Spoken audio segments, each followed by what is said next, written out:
नमस्कार, मैं डॉक्टर सलील Kumar, associate professor, आपका केआरएम डीएवी कॉलेज नकोदर की ऑनलाइन डीएवी डिजिटल पाठशाला में स्वागत करता हूं। हम इस वीडियो में पंजाब स्कूल शिक्षा बोर्ड मोहाली के संस्कृत पाठ्यक्रम में निर्धारित पुस्तक संस्कृत सौरभम में संकलित पाठों में से चतुर्थ पाठ प्रेम पाश बद्धो भरत में दिए गए संस्कृत गद्य पंक्तियों का सरल अनुवाद एवं संस्कृत पद्यों का सप्रसन्न व्याख्या करने जा रहे हैं। वीडियो के इस भाग में हम इस पाठ के 1 से 6 श्लोकों की सप्रसन्न व्याख्या करेंगे और शेष भाग अगली वीडियो में करेंगे। चतुर्थ पाठ है प्रेम पाश बद्धो भरत। प्रेम पाश में बंधा हुआ भरत। भास परनीत प्रतिमा नाटकात् संकलित है। यह पाठ महाकवि भास द्वारा लिखित प्रतिमा नाटक के चतुर्थ अंक से संकलित किया गया है। यानी कि ये पाठ जो है ये भास ने जो नाटक लिखा है ना, प्रतिमा नाटक, उसका एक अंश है। यह अंश जो है चतुर्थ अंक में आया है, वहां से उठाकर यहाँ पे रखा गया है। अब उस अंश के मुताबिक हम यहाँ पर बात कर रहे हैं। ततः परिविशति भरत रथिन सुमंत्र सूत च।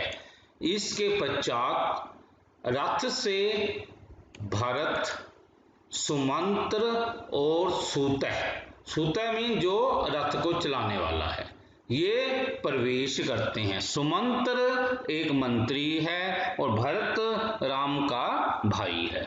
ये जो है ये स्टेज पर प्रवेश करते हैं।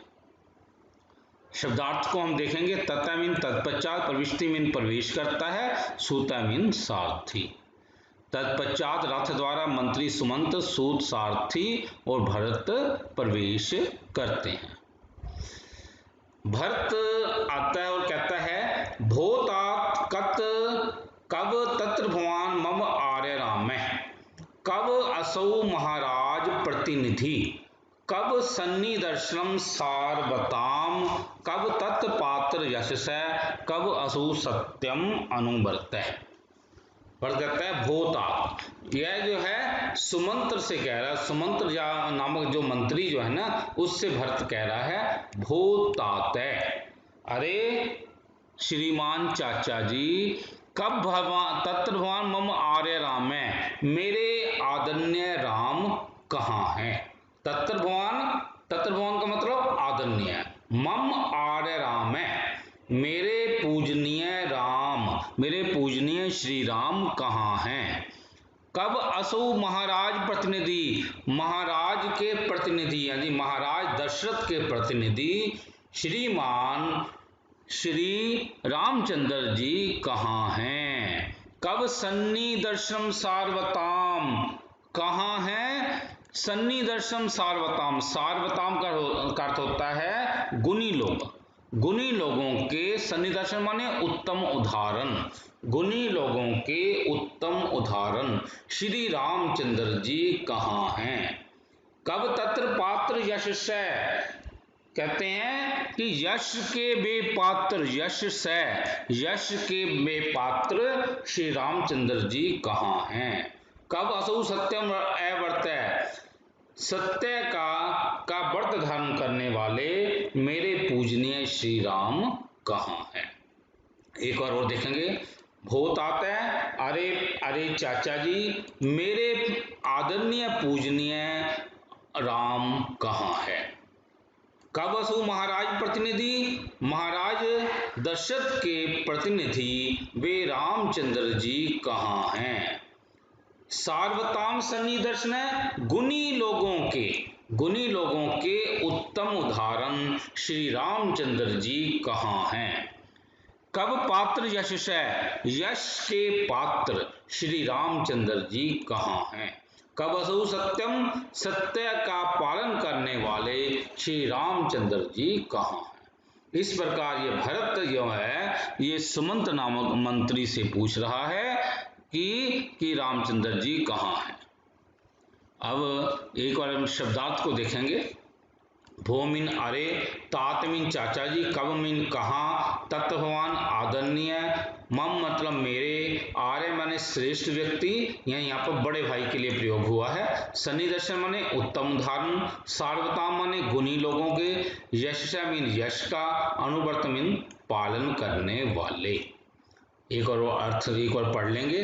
आदरणीय श्रीमान चाचा जी, मेरे आदरणीय मेरे पूज्य श्री राम कहाँ हैं। कहाँ हैं महाराज दशरथ के प्रतिनिधि मेरे पूज्य श्री राम। कहाँ हैं गुणी लोगों के उत्तम उदाहरण मेरे पूज्य श्री राम। कहाँ है यश का वह पात्र मेरे पूज्य श्री राम। कहाँ है सत्य का व्रत धारण करने वाला अर्थात सच्चाई का पालन करने वाले मेरे पूज्य श्री राम। तत्पश्चात सुमंत उनको कहते हैं कुमार तस्मिन आश्रम पदे। अरे सुमंत कहता है अरे कुमार वह इसी आश्रम में रहते हैं। ये तस्मिन आश्रम पदे वह इसी आश्रम में रहते हैं। अत्र राम सीता लक्ष्मण महायशा सत्यम शीलम भक्ति येषु विग्रहवत स्थिता।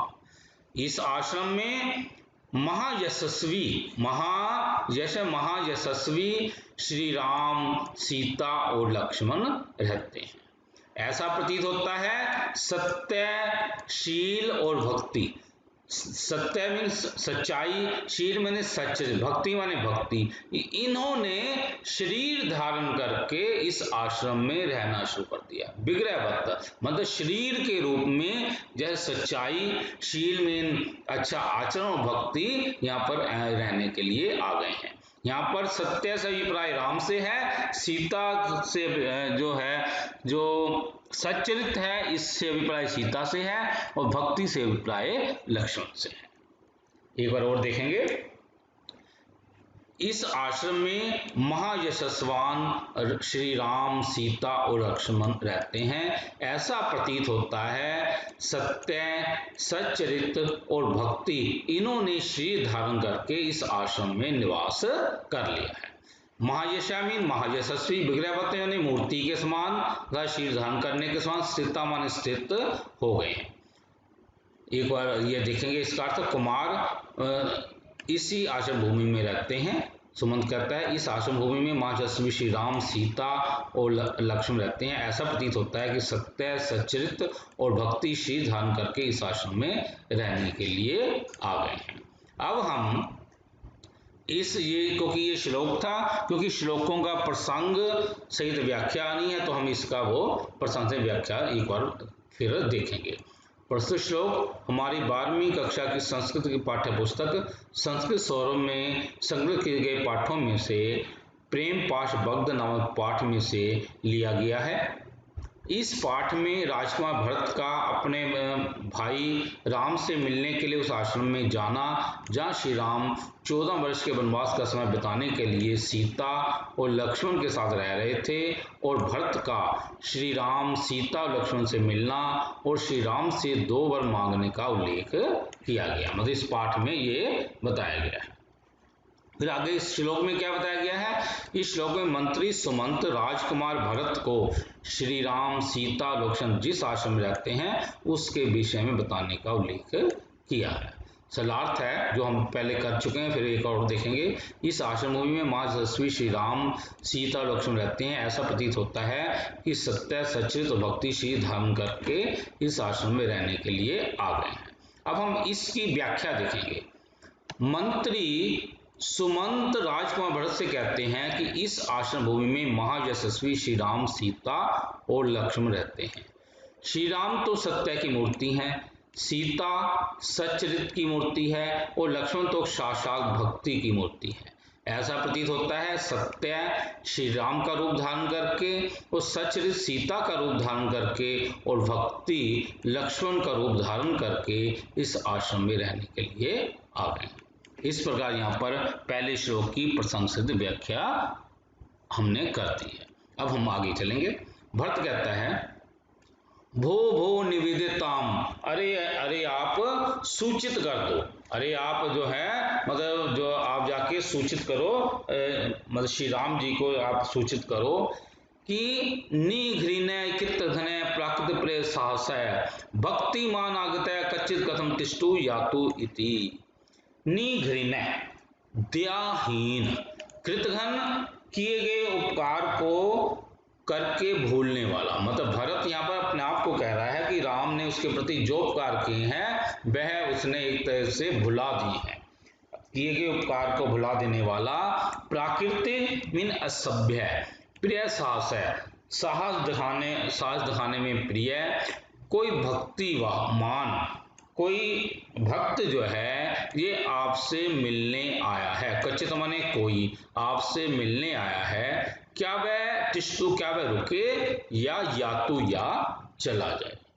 यानी सुमंत्र से भरत कह रहा है कि आप जाकर श्री राम जी से ये मैसेज आप दीजिए। कौन सा मैसेज दीजिए कि निघृण दयाहीन, कृतघ्न अर्थात किए गए उपकार को भुला देने वाला, प्राकृत अर्थात असभ्य, प्रिय साहस है मतलब साहस प्रिय, फिर भक्तिमान भक्ति रखने वाला, कोई आपसे मिलने के लिए आया है, कच्चित माने कोई, आगत माने आया है। यहां पर क्या है टिष्टु मतलब यहां पर मिलने के लिए रुके या यातु या चला जाए।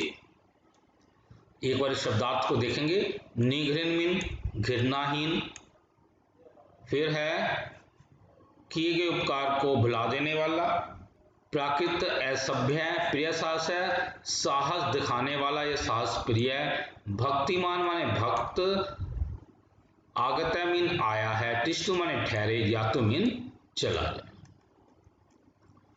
एक बार इसका शब्दार्थ देखेंगे, अरे अरे निवेदन कीजिए, दयाहीन, कृतघ्न अर्थात कि उपकार को भुला देने वाला, प्राकृत असभ्य साहस प्रिय भक्ति रखने वाला, आपसे मिलने के लिए कोई आया है, वह या रुके या चला जाए।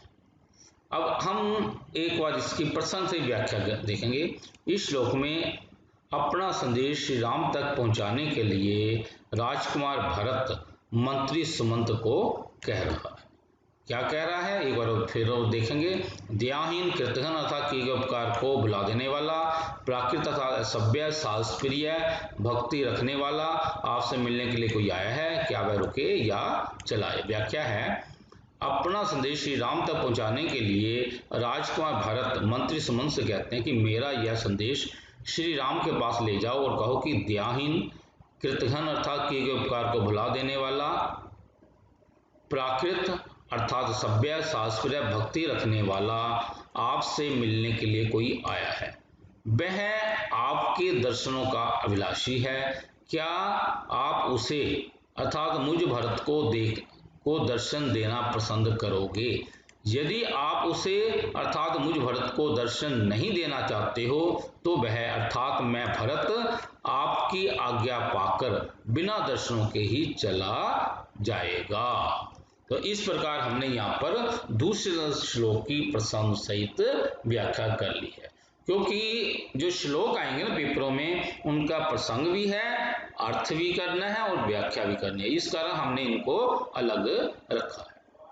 अब इस तत्पश्चात लक्ष्मण विलोक्य, लक्ष्मण देखे कहते हैं अये अये आर्य राम।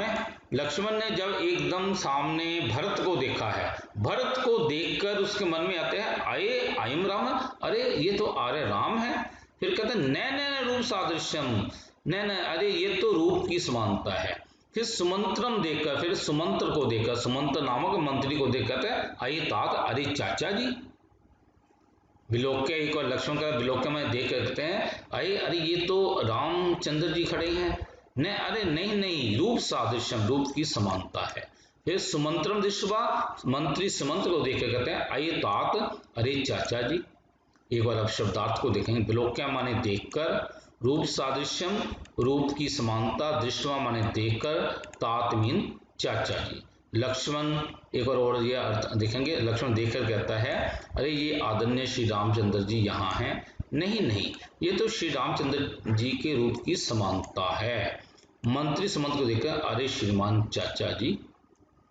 तत्पश्चात सुमंत कहते हैं अरे कुमार लक्ष्मण, अरे ये कुमार लक्ष्मण हमें नजर आ गए हैं, क्योंकि वे है ना मिलने आए आश्रम में, अब एक दूसरे को ढूंढ रहे हैं, सामने अब देखा लक्ष्मण जी खड़े हैं, तो सुमंत कहता है अरे कुमार लक्ष्मण, अरे कुमार लक्ष्मण सामने खड़े हैं। भरत कहते हैं एवं गुरु, अरे ये तो हमारे गुरु हैं, मतलब ये तो मेरे बड़े भाई हैं। देखो लक्ष्मण जो है वो भरत से बड़ा था, लक्ष्मण तो इसलिए भरत जो है तो कहते हैं आइए एवं गुरु, ये तो हमारे गुरु हैं, ये हमारे बड़े भाई लक्ष्मण जी हैं। आर्य अभिवादे, अरे आर्य मैं आपको प्रणाम करता हूँ, अभिवादे में प्रणाम करना, मैं आपको प्रणाम करता हूँ। लक्ष्मण कहते हैं यही यही, अरे आओ आओ आयुष्मान भव, तुम्हारी आयु लंबी हो जाए। फिर सुमंत को देखकर कहते हैं अरे तात कैत्र भगवान, अरे ये आदरणीय ये कौन है, अभी तक है ना लक्ष्मण ने भरत को पहचाना नहीं है, तो वे उनको कह रहे हैं अरे अरे ये अरे चाचा जी ये कौन है। सुमंत कहता है अये अयम भरत कुमार, ये भरत आदरणीय भरत हैं, ये आदरणीय भरत कुमार हैं। एक्चुअली जो जैसे राम लक्ष्मण भरत शत्रुघ्न ये चार भाई हैं, अब बचपन से ही भरत शत्रुघ्न ये अपने जो है मामे के घर में मतलब ये रहते थे, बचपन से ही वे दूर रहते थे, तो इस कारण इनका मिलना जुलना कम ही होता था। तो ये बहुत समय बाद मिले हैं, तो ये लक्ष्मण जो है भरत को पहचानने में थोड़ी सी वो पहचानने में थोड़ी हिचकिचासा रहा। शब्दार्थ को देखेंगे, अभिवाद्य माने प्रणाम करता हूँ, आयुष्मान भव माने तुम्हारी आयु लंबी हो, भिक्षा माने देखकर, अत्र भगवान आदरणीय श्रीमान। एक और अर्थ ये देखेंगे, सुमंत कहता है अरे ये तो कुमार लक्ष्मण दिखाई दे रहे हैं। भरत कहते हैं अच्छा तो ये गुरु मेरे बड़े भाई हैं। हे आर्य बड़े भाई मैं नमस्कार करता हूँ। लक्ष्मण कहते हैं आओ आओ तुम्हारी आयु लंबी हो। सुमंत कहता है कुमार ये भरत कुमार हैं। अब लक्ष्मण कहता है यही यही इक्ष्वाकु कुमार बस स्वस्ति, अरे अरे बस अरे बेटे तुम्हारा कल्याण हो, आयुष्मान भव तुम्हारी आयु लंबी हो, आयुष्मान भव तुम्हारी आयु लंबी हो। भरत कहता है अनुग्रता अस्मि मैं बहुत आभारी हूँ।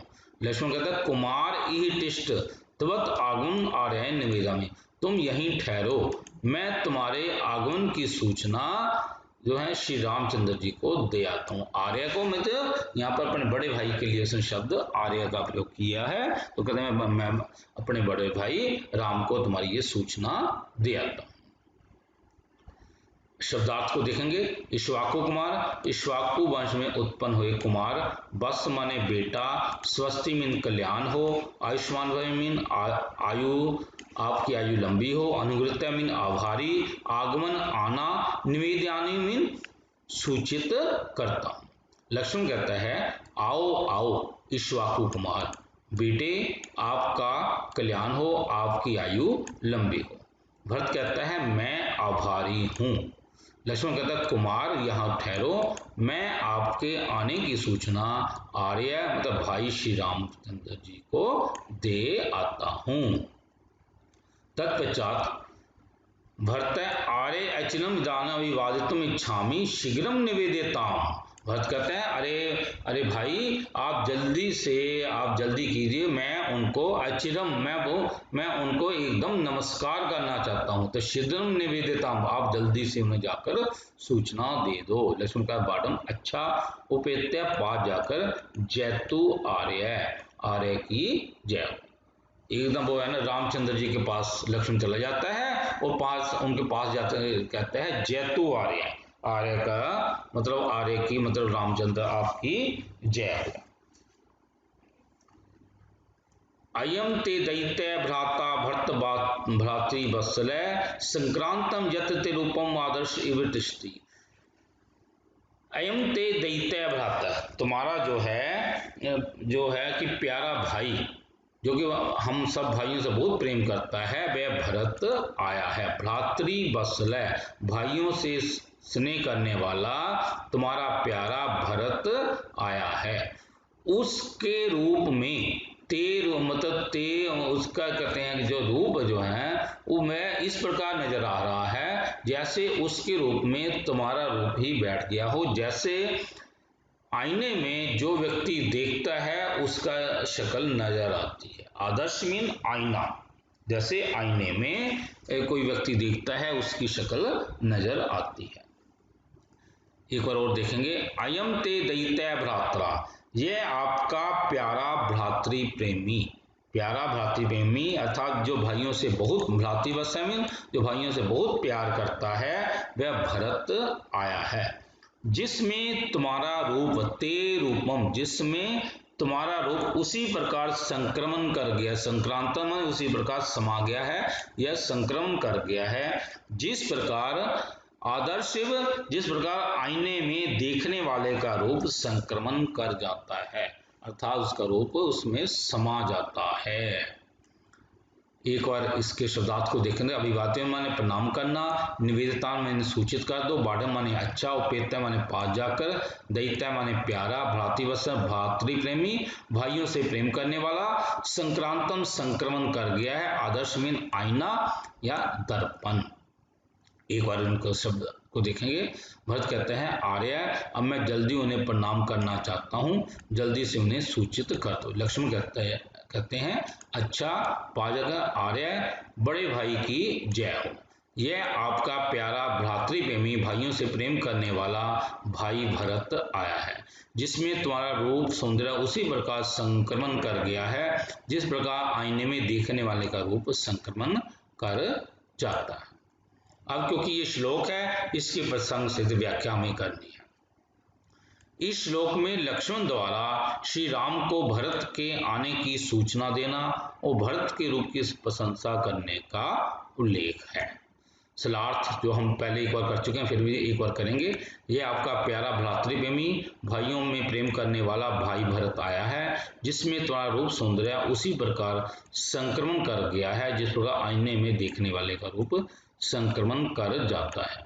व्याख्या है, लक्ष्मण श्री राम से कहते हैं कि आपका प्यारा भाई भरत, जो कि हम सब भाइयों में बहुत प्यार करता है, वह आपसे मिलने इस आश्रम में आया है। उसके रूप सौंदर्य की यदि बात करें तो ऐसा लगता है कि उसके रूप अर्थात उसकी मुख आकृति में आपका सौंदर्य समा गया है। जिस प्रकार दर्पण आईने में देखने वाले का रूप दिखाई देता है, उसी प्रकार उससे देखने पर आपकी अर्थात श्री राम की ही मुख आकृति के ही दर्शन होते हैं। इस प्रकार श्लोक की ये हमने प्रसंग सिद्ध व्याख्या कर ली है। तत्पश्चात राम कहते हैं बस लक्ष्मण किम एवं भरत प्राप्त। अरे बेटे लक्ष्मण, क्या भरत आए हैं? लक्ष्मण कहते हैं आर्यात किम, आर्य और क्या? हाँ, वे भरत आए हैं। सीता कहती है आर्यपुत्र किम भरतम आगत है, आर्यपुत्र क्या भरत आए हैं? एक बार हम इसके शब्दार्थ को देखेंगे। बस से माने बेटा, छोटे भाई को इस नाम से संबोधित किया जा सकता है। प्राप्त मीन प्राप्त हुआ है या आया है।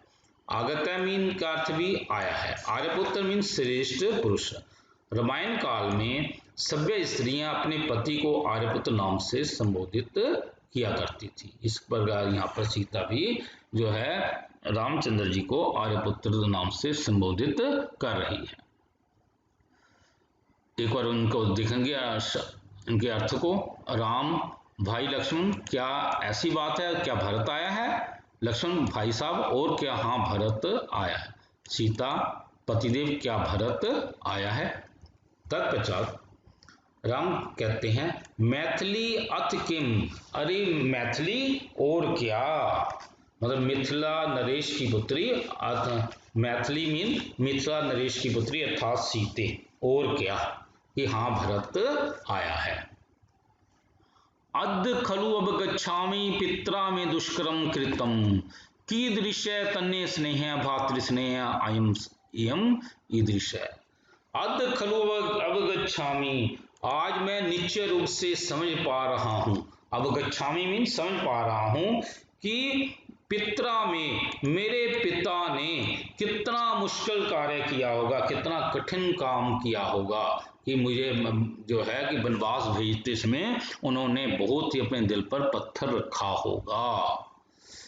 यदि तन्य स्नेह, यदि भाई का स्नेह ऐसा होता, यदि भ्रातृ स्नेह है, यदि भाई का स्नेह ऐसा होता है तो पिता का पुत्र के प्रति स्नेह कैसा होगा। एक और देखेंगे। आज मैं निश्चय रूप से समझ पा रहा हूं कि मेरे पिता ने बहुत ही दुष्कर कृतम, बहुत ही मुश्किल काम किया होगा, अर्थात बहुत ही कष्टों को उठाया होगा। यदि एक भ्रातृ स्नेह, यदि एक भाई का स्नेह ऐसा होता है तो कृष्ण तन्य से तो पिता का पुत्र के प्रति स्नेह कैसा होगा। एक बार हम इसके शब्दार्थ पर आएंगे। मैथिली मीन मिथिला नरेश की पुत्री सीता।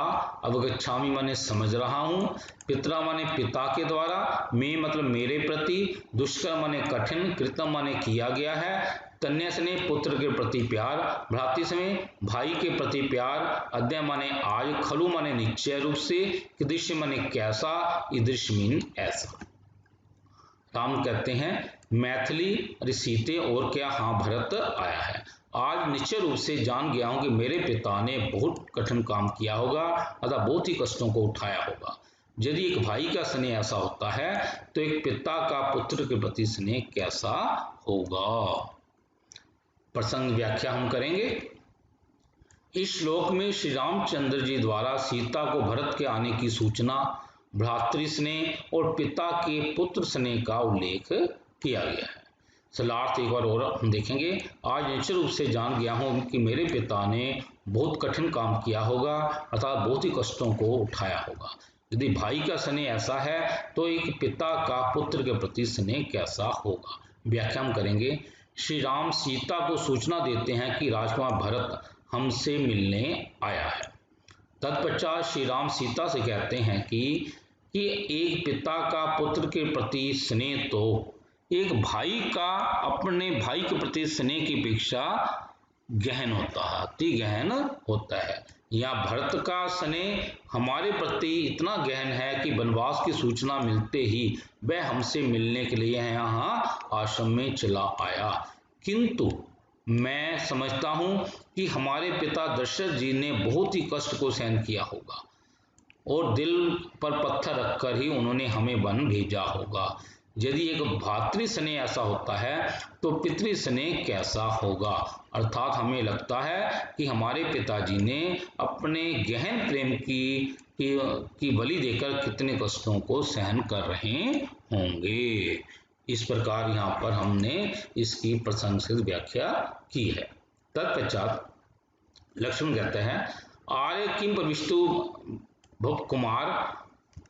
लक्ष्मण श्री रामचंद्र जी से कहते हैं क्या जो कुमार भरत हैं क्या वे प्रवेश करें। राम कहते हैं अथवा तिष्ठतम, या तुम अब रुक जाओ, तिष्ठतम तुम रुको, इयम स्वयं गच्छतु मान हेतो मातेव भावम तन्ये निवेश्य तुषार पूर्ण उत्पल पत्र नेत्रा हर्ष अजसम असारम इत उत्सर्जन्ति। कहते हैं अब इसमें देखेंगे तुषार पूर्ण उत्पल पत्र नेत्रा, ओस से भरी हुई, तुषार कहते हैं ओस, तुषार पूर्ण ओस से भरी हुई, उत्पल पत्र नेत्रा कमल की पंखुड़ी के समान, उत्पल पत्र नेत्रा मीन कमल की पंखुड़ी के समान नेत्रों वाली, आसारम वर्षा की झड़ी के समान, आसारा माने वर्षा की झड़ी के समान, हर्ष आश्रम खुशी के आंसुओं को छोड़ती हुई, उत्सर्जन्ति माने छोड़ती हुई, खुशी के आंसुओं को छोड़ती हुई, तन्य भावम अपने पुत्र के प्रति, अपने पुत्र के प्रति माता के समान, माते माने माता के समान अपने वात्सल्य भाव को रखे हुए, भावम निवेश्य, भाव माने वात्सल्य भाव को रखे हुए यह सीता जो है ये स्वयं ही उनके सम्मान के लिए जाए, भरत के सम्मान के, भरत की अगवानी करने के लिए यह स्वयं ही वहां पर जाए। जब सीता को पता चला कि भरत आया है तो एकदम उसके अंदर जो है भरत के प्रति वात्सल्य भाव झलक पड़ा। जैसे एक पुत्र के प्रति एक वात्सल्य भाव होता है, ऐसे ही है, भरत को देखकर उसे एकदम वात्सल्य भाव झलक पड़ा और उसके आंखों से आंसू बहने लगे। तो उस स्थिति को देखकर राम कह रहे हैं कि ये सीता ही अपने पुत्र को बाहर से लेने के लिए जाएगी। अब हम इसके शब्दार्थ को देखेंगे। आर्य माने श्रेष्ठ। प्राचीन काल में अपने से बड़ों के लिए इस शब्द का उच्चारण किया जाता था। यहाँ पर लक्ष्मण अपने बड़े भाई राम को इस शब्द से संबोधित कर रहा है। यह माने यह, गस्तु माने जाए, स्वयं माने स्वयं, मान है तो सम्मान करने के लिए, माते माने माता के समान, तन्ने भावम पुत्र के प्रति वात्सल्य भाव को। रामायण काल में सभ्य समाज में भाभी अपने देवर को पुत्र, तन्य इन नामों से संबोधित किया करती थी। उसमें देवर शब्द का प्रचलन नहीं था। यहाँ पर राम लक्ष्मण से कह रहे हैं कि पुत्र के प्रति माता के समान वात्सल्य भाव रखकर सीता स्वयं ही भरत के सम्मान के लिए जाए। निवेश्य माने रखती, तुषारपुन ओस से भरी हुई, उत्पल पत्र नेत्रा कमल की पंखुड़ी के समान नेत्रों वाली, उत्पल पत्र नेत्रा कमल की पंखुड़ी के समान नेत्रों वाली, आसारम इव वर्षा की झड़ी के समान, हर्ष आश्रम हर्ष के अश्रु समूह अर्थात खुशी के आंसुओं को उत्सजंती माने छोड़ती हुई या बहाती हुई। एक बार इसका अर्थ को देखेंगे। लक्ष्मण कहता है भाई साहब क्या कुमार प्रवेश करे? राम कहता है अथवा तुम ठहरो। ओस से भरी हुई, कमल की पंखुड़ी के समान नेत्रों वाली, वर्षा की झड़ी के समान हर्ष के अश्रु समूह को छोड़ती हुई या बहाती हुई पुत्र के प्रति माता के समान वात्सल्य भाव को रखे सीता स्वयं भरत के सम्मान के लिए जाए। अब हम इसका प्रसंग से व्याख्या करेंगे। इस श्लोक में श्री राम लक्ष्मण से कह रहे हैं कि राजकुमार भरत की अगवानी करने के लिए सीता स्वयं जाएगी। सलाह और देखेंगे। ओस से भरी हुई, कमल की पंखुड़ी के समान नेत्रों वाली, वर्षा की झड़ी के समान हर्ष के अश्रु समूह को छोड़ती हुई या बहाती हुई पुत्र के प्रति माता के समान वात्सल्य भाव को रखकर यह सीता स्वयं ही भरत के सम्मान के लिए जाए। व्याख्या है, जब श्री राम श्री सीता से कहते हैं कि राजकुमार भरत हमसे मिलने के लिए इस आश्रम में आया है, तब यह सुनकर सीता का वात्सल्य भाव सहसा प्रकट हो गया। अपने पुत्र के समान भरत के विषय में सोचते ही उसकी आंखों में खुशी के आंसू बहने लगे। जिस प्रकार ओस से कमल की पंखुड़ी भर जाती है, उसी प्रकार उसकी आंखें आंसुओं से भर गई। जब सीता की राम ने ये दशा देखी तो उन्होंने लक्ष्मण से कहा कि सीता स्वयं ही अपने पुत्र राजकुमार भरत की अगवानी करेगी। रामायण काल में के सभ्य समाज में पत्नी अपने पति के छोटे भाई को पुत्र की तरह स्नेह किया करती थी। इस प्रकार हमने यहाँ पर इसकी प्रसंग से व्याख्या को समाप्त किया है। तत्पश्चात सीता यदा आर्यपुत्र आज्ञापति, जैसे आर्यपुत्र की आज्ञा, उत्थाय उठकर, परिक्रम्य माने घूमकर, भरतम लोग भरत को देखकर। अब सामने देखा भरत है, भरत को देखकर। एक और इसका शब्दार्थ देखेंगे। यदा माने जब, आज्ञापति मीन आज्ञा देता है, उत्थाय उठकर, परिक्रम्य मीन घूमकर, अवलोक्य माने देखकर। सीता कहती है जो आर्यपुत्र की आज्ञा, उठकर घूमकर भरत को देखकर। भरत कहते हैं आये यम अत्र भक्ति जनक राजपुत्री, अरे यह तो आदरणीय राजा जनक की राजपुत्री हैं। इयम तत् स्त्रीमियं तेजो जातम शीत उद्रात हलात, जनकस्य निपिंदस्य तस्य सन्निदर्शन। इदम तस्य स्त्रीमियं तेजो जातम शीत उद्रात हलात, जनकस्य निपिंदस्य तस्य सन्निदर्शन। हलात मीन हल से, हल के कारण, क्षेत्र उद्रात खेत के मध्य भाग में से, क्षेत्र उद्रात खेत के मध्य भाग में से, जाते माने पैदा हुआ, पैदा हुआ, ये स्त्रीमयम तेज है, ये स्त्री रूपधारी या तेज अर्थात सीता जो है ये निपेंद्र से जनकस्य, ये निप श्रेष्ठ मतलब महाराज जनक की तपस्या का ही फल है। महाराज निपेंद्र जनकस्य, महाराज जनक की तपस्या सनिदस्य, तपस्या का ही सनिदर्श मीन फल है। एक और देखेंगे, हल्लात, हल के कारण खेत के मध्य भाग से उत्पन्न हुआ स्त्री रूपधारी या तेज जो है अर्थात सीता जो है महाराज जनक की तपस्या का ही फल है। आर्ये अभिवाद्य भरतम अहिमस्मि, अरे आर्या मैं भरत आपको प्रणाम करता हूँ। जो है यहाँ पर सीता को जो है माता सीता को भरत जो प्रणाम कर रहा है और उनके लिए संबोधन कर रहा है आर्ये, कि मैं जो हूँ आपको प्रणाम कर रहा हूँ। शब्दार्थ देखेंगे, अये मने अरे, अत्र भक्ति मने आदरणीय, जनक राजपुत्री राजा जनक की पुत्री सीता, तत्त मने तो, इदम मने इदम स्त्रीमयम तेजम स्त्री रूपधारी या तेज, शेत उदात खेत के मध्य भाग में से, हलात माने हल से या हल के कारण, जनकस्य राजा जनक के, निपेंद्र माने निपश्रेष्ठ राजाओं में श्रेष्ठ राजा, तपस्या माने तपस्या का, शनि दर्शन माने फल, आर्य माने श्रेष्ठा। रामायण काल में सभी लोग अपनी भाभी को माता अथवा आर्या या आर्ये कहते थे। उसमें भाभी शब्द का प्रचलन शब्द ना के बराबर ही था। यहाँ पर भरत ने अपनी भाभी सीता को आर्ये इस शब्द से संबोधित किया है। अभिवाद्य मीन मैं प्रणाम करता हूँ।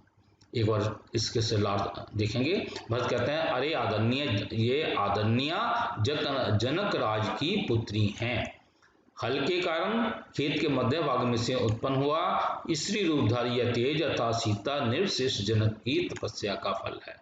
माता जी मैं भरत आपको प्रणाम करता हूं।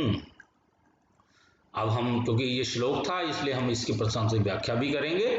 प्रसंग है, जब सीता राजकुमार भरत की अगवानी करने के लिए जाती है तो माता सीता को देखकर राजकुमार भरत कहते हैं, हल के कारण खेत के मध्य भाग में से उत्पन्न हुआ स्त्री रूपधारी या तेज अर्थात सीता निर्विशेष राजा जनक की तपस्या का फल है। व्याख्या हम देखेंगे, राजकुमार भरत माता सीता के तेज को देखकर कहते हैं कि यह आदरणीय सीता स्त्री रूपधारी एक तेज का पुंज है। यह तेज खेत के पेट से अर्थात खेत के भीतरी भाग के हल से चलाने से पैदा हुआ है। महाराज जनक बहुत बड़े तपस्वी थे, उन्होंने बहुत तपस्या की थी। इस तेज रूपी सीता की प्राप्ति महाराज जनक की तपस्या का ही फल है। आज की वीडियो हम यहीं समाप्त करते हैं। इति शुभम। बाकी का भाग हम अगली वीडियो में करेंगे। प्रिय साथियों, यदि आप संस्कृत अनुवाद और संस्कृत सीखना चाहते हैं तो इस विषय से संबंधित 1 से 18 वीडियो सलिल कुमार राजपूत नाम के YouTube चैनल पर उपलब्ध हैं, उनका पूर्ण रूप से उपयोग कीजिए। यदि आपको यह वीडियो पसंद आया हो तो कृपया लाइक, कमेंट और शेयर के माध्यम से हमें प्रोत्साहित करने का कार्य अवश्य करें, ताकि हम आगे भी संस्कृत विषय से संबंधित ज्ञानवर्धक वीडियो बनाकर YouTube पर पोस्ट करते रहें। कृपया हमारे चैनल सलिल कुमार राजपूत को सब्सक्राइब भी करें। धन्यवाद।